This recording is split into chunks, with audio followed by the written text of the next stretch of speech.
Hello, everybody, and welcome to NBA TV Basketballography. I'm Andre Aldridge. Not every NBA star craves the spotlight, but some players shine so brightly that their game demands attention. One such player is Hall of Famer Dave Bing, seven-time All-Star in his 12 seasons in Detroit, Washington, and Boston. Bing was one of the NBA's top scorers in the late 1960s and 70s. He was a quiet leader whose perseverance allowed him to reach the heights of his profession despite suffering two devastating eye injuries. After his playing career, his work ethic led him to further success as the head of a multi-million-dollar steel company. His quickness and talent allowed him to score more than 18,000 points and earn distinction as one of the 50 greatest players in NBA history, but his humility always kept him well-grounded, a quality instilled in him as a child growing up in Washington, D.C. I'm very fortunate to have two loving parents in the home. My mother never worked, and she was a nurturing mother, but yet pretty strict. So there were rules that had to be followed, and my dad came out of the South and migrated to Washington, D.C., and he had this inner strength that I think as I watched him go through a lot of things he went through as I was a kid growing up, I'm sure I took on a lot of that personality, and quitting wasn't part of it. And regardless of how much success I had as a player, as a young player growing up, they didn't treat me different from the other siblings in the family, and that's the way I was raised, and that's the way I try to raise my kids also. Dave Bing is one of the best players ever to lace up shoes, but his legendary career almost never happened because of a near-tragic accident suffered in his youth. I was about 7 years old, playing out in my yard with some other kids from the neighborhood and playing stick horse, and I fell on the stick, and a nail went into my left eye, and I had an injury that I really never overcame. I just had to live with it. I was so young, and my parents were obviously poor. We didn't have the insurance coverage, and they just let it heal naturally, so I never had an operation, and I had blurred vision from the age of 7 in my left eye. Just as his father taught him, quitting was not an option. Bing never used his injury as an excuse, constantly working on his skills in neighborhood pickup games. Well, I think coming up in Washington, D.C., when I was young, the older guys, I was one of the younger guys that they allowed to play with them. And they didn't take any excuses. They took no prisoners. And you could have all the excuses in the world, and they never accepted it. You were smaller than them, you were younger than them, you couldn't jump as high or shoot as good or whatever. If you were going to play with them, they made you play the way they wanted you to play. After a stellar high school career, Bing attended Syracuse University, where he had a career average of nearly 25 points and earned All-America honors as a senior. He and Michigan standout Cassie Russell lined up as the two top picks in the 1966 draft, but they were surprised by the eventual outcome. I was under the assumption that I would surely go to the Knicks. Being upstate Syracuse, we played in the Garden as a collegiate player several times, and Detroit had never contacted me when it came time to draft. Everybody made the assumption that Cassie would automatically go to Detroit from right down the road from Ann Arbor, and I would go to New York. But it didn't happen that way. Dave DeBusschere, who became my first coach, called the coin flip, and they thought they called it wrong. He called heads, and it came up tails, and the Knicks drafted Cassie, and I went to Detroit, and I wasn't really welcome there because nobody had heard of me in Detroit, and it was difficult in the beginning. Bing struggled early on, and fans witnessing his league debut never would have believed they were watching a future Hall of Famer. Well, my first pro game was against Cincinnati Royals at that time with the great Oscar Robertson. And I was so in awe of Oscar that I just played poorly. That's the first time in my life that I went scoreless in a game. I got 6 shots and didn't make a shot.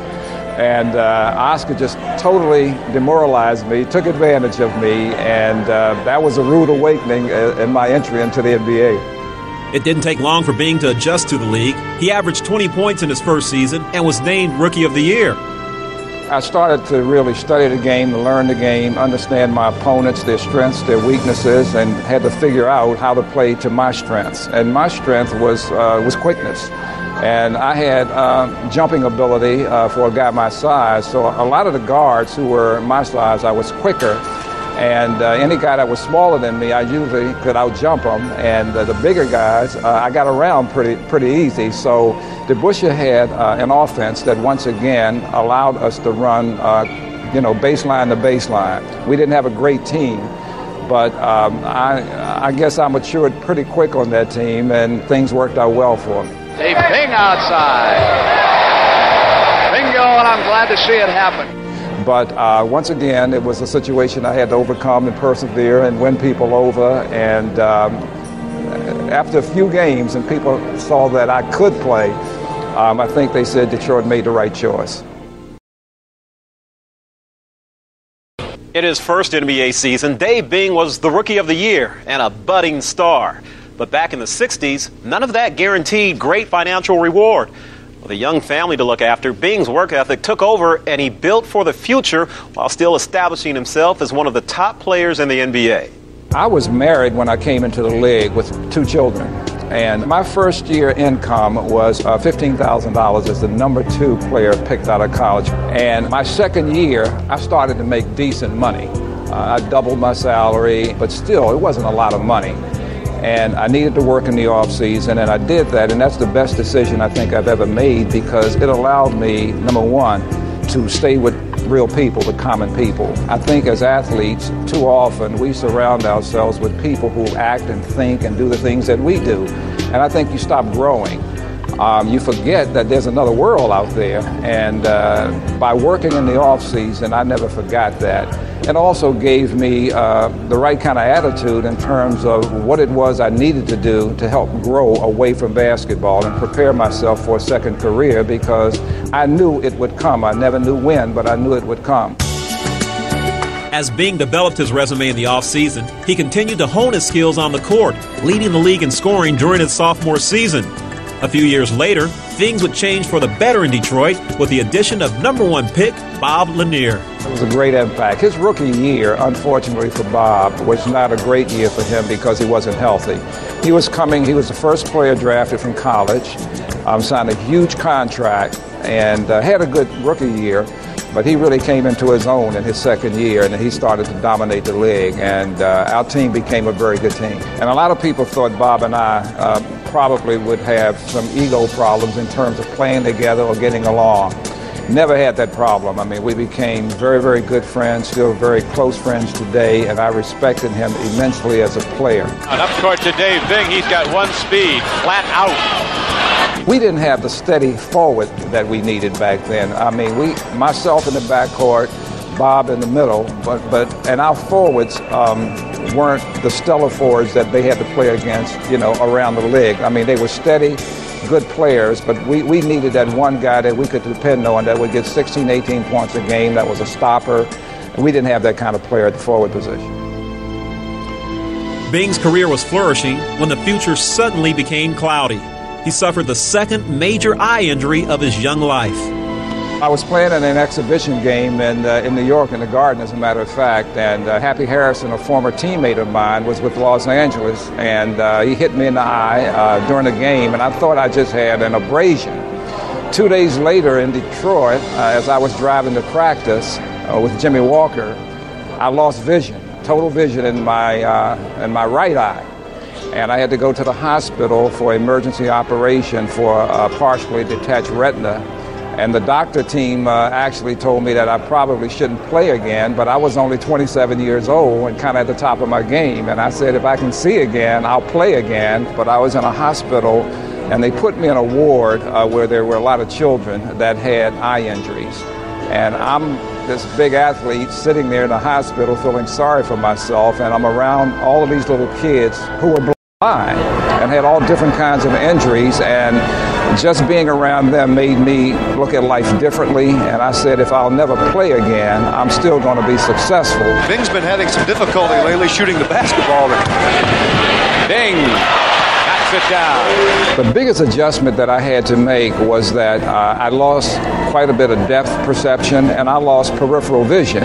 And as a guard, you need to be able to see your teammates. And the first time I got back on the court, I couldn't see very clearly the face of my teammates. I saw uniforms and uniform colors, and that's the way I played for the rest of that season. And I think some of my teammates probably wondered, why are you passing the ball to this guy as opposed to me? But I didn't see faces. I saw uniform colors, and that's the way I had to play when I came back from the injury in the first year. And I had to change my game totally. I became more of a point guard than a scoring guard. But fortunately, and God willing, I was able to play another 7 years. Number 21 out there has done everything there is to do. He has done it all.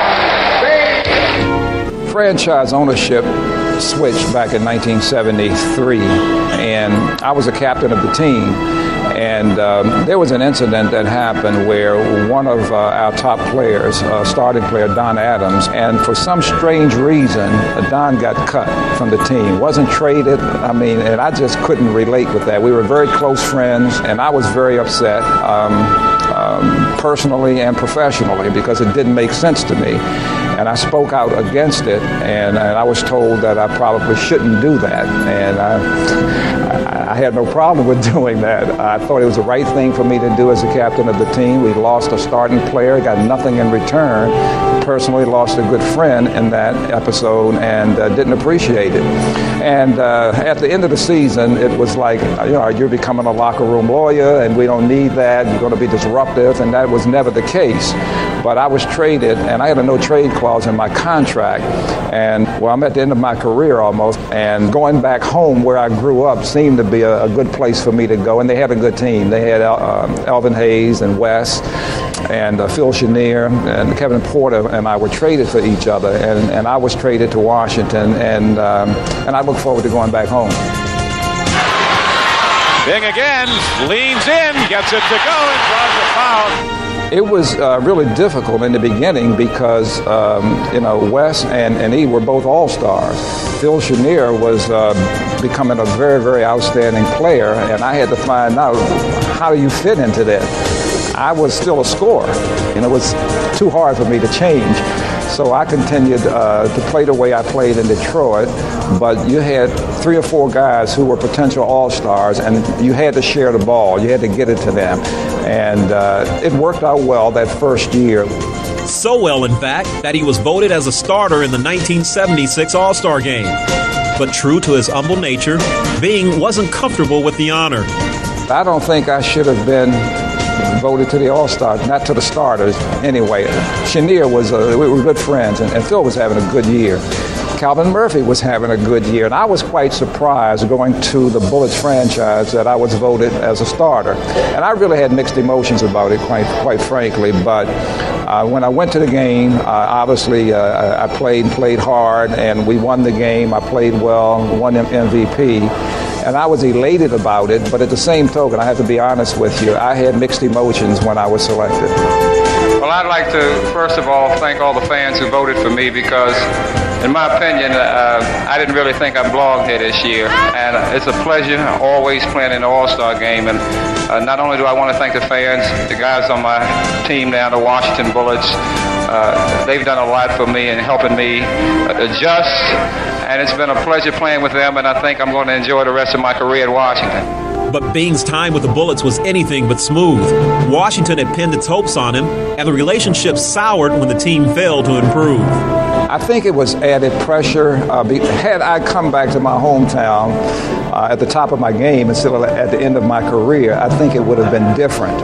And the expectations from the Bullet franchise were real high because the year before I got there, they lost to Golden State in the championship series.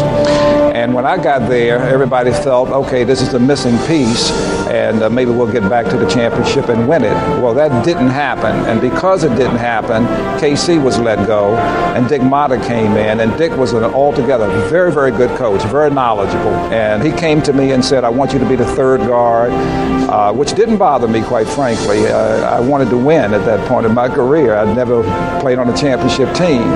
And things just got worse and worse. And then, we had a blow up, and that had never happened to me before. And I decided that was going to be it. I couldn't come back to Washington and play. And I got a call from Red Auerbach. The Celtics, the hallmark franchise in the NBA with 13 NBA championships. He called me to say that you're not ready to stop playing. I don't know that you've ever had a chance to play on a championship team. I'd like you to come up to Boston, play on a good franchise. He says, we got a good chance to win a championship. He said, the only thing is I need you as a third guard, not a starter. And as a third guard, I can't pay you the kind of money that you're accustomed to making. So he started negotiating right away. And it wasn't about the money at that time for me. It was about really trying to win a championship. That's what Bing must do for the Celtics team. He must advance the ball, penetrate, and create some situations for his teammates. Unfortunately, Havlicek decided that was going to be his last year. And JoJo got hurt. Charlie got traded. The franchise just went down the tubes real quick. So I decided to retire. And I knew in my mind I was going to retire, but it wasn't the right thing to do, was to come out and announce that, because Havlicek in his 16th year in the pro that he was had made an announcement. And he deserved all of those accolades. And I just made sure that I played as hard as I could. And we became the oldest backcourt in the history of the NBA. John was 38 and I was 34. Havlicek. Bing. It down. But my experience with the Celtics was a good experience. Boston with the ball and leading by 6. Look at that, between the legs by Bing. Bing. Oh, Dave Bing. I decided that coming back was not an option for me. Red thought I was trying to negotiate again and make more money the next year or two. And I said, no, Red, I'm not coming back. And then that's the year that Larry Bird came in, and Red never lets me forget that. Says, had you stayed like I asked you to, you probably would have played on a championship team, because we got Larry Bird. Bing at the foul line, fires. Can you believe this? Biggest regret was not playing on a championship team. But in an era when we had so many great guards in the league. I mean, you talk the top 50 players. I must have played against 12 of the back. I mean, you had Monroe, you had Frazier, you had Maravich, you had Greer, you had Lenny Wilkins, you had myself, you had Archibald. I mean, I could just go on, and so it was some big rivals between us. After 12 seasons as one of the top scorers in the game, Dave Bing's work on the court was finished. His background in business prepared him for his life after basketball. Even when I really started making decent money, I continued to work in the offseason. 7 years with a bank in Detroit, and then I got into the automotive business and worked there for 2 off seasons before I retired. And those 2 jobs made me realize I didn't want to do either one of those as a second career. And but I was ready to do something else. And when I did retire, I went into a training program and started my own business 2 years after that. In 1980, Bing Steel was born. Drawing on his savings and loans from old banking connections, Bing bought a factory in Detroit and began cutting steel for use in automobile factories. I didn't think I was totally prepared, but I wasn't afraid to do it. The 7 years of training with the bank gave me confidence that I understood the financial implications. 2 years of training in the car business from a marketing standpoint gave me the confidence that I could do that. But I think what made me really confident was my whole background from sports. Playing a team sport, I understood that I couldn't be everything to everybody, that I needed to depend on the people around me with the skills and the knowledge and the talent that they had to help propel me to where I wanted to go. And so I wasn't afraid to go out and get good people who were better than me. I didn't worry about that because I didn't think anybody would outwork me. But there were people that I needed that had skills that I didn't have. I didn't have an engineering background. I didn't have an operations background. And those are the kind of folks that I needed. And I went out and got those people and started the company back in 1980 with 4 folks. And we have had a tremendous growth and a lot of success in the industry, in the automotive industry. So I think I made the right decision. Input from a couple of our major banks, because you're looking at a total of about a $30 or $40 million deal. We have a total of just over 1,200 employees. But I'll tell you, my first year, my payroll was maybe $200,000. And the last 6 years, my payroll has hovered around 40 to 41 million with those 1,200 people. So a lot of responsibility now.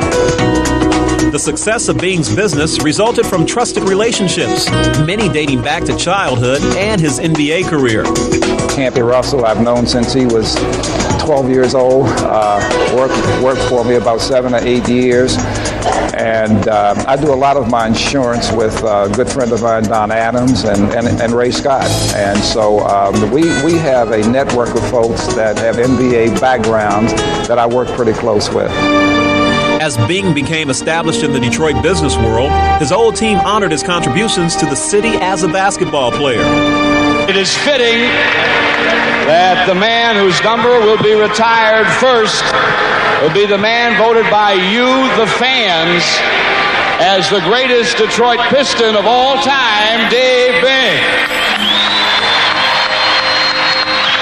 That was really heart-wrenching because my dad had just passed.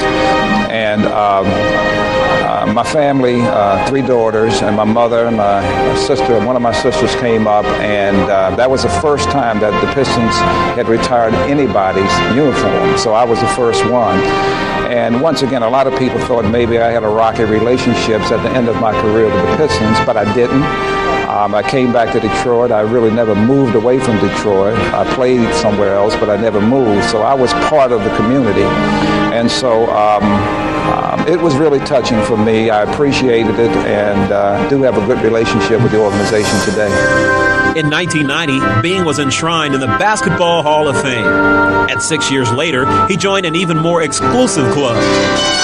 Now, let's meet the 50 greatest players in NBA history. Here are the guards. From the Detroit Pistons, number 21, Dave Bing. I was very fortunate, and I wouldn't change any of it. If I could go back and replay it, I'd do it the same way. Bing's success as a businessman also provided a platform for his involvement in the community. In 1989, the city of Detroit announced plans to cancel all sports programs in public high schools as part of a budget cutback. Bing launched a campaign that raised $373,000 to save the programs. As it turned out, Detroit voters approved tax increases, but Bing still turned the money over to the schools, no strings attached. Well, that wraps up our look at Hall of Famer Dave Bing. Thanks for watching, and we'll see you next time on NBA TV Basketballography.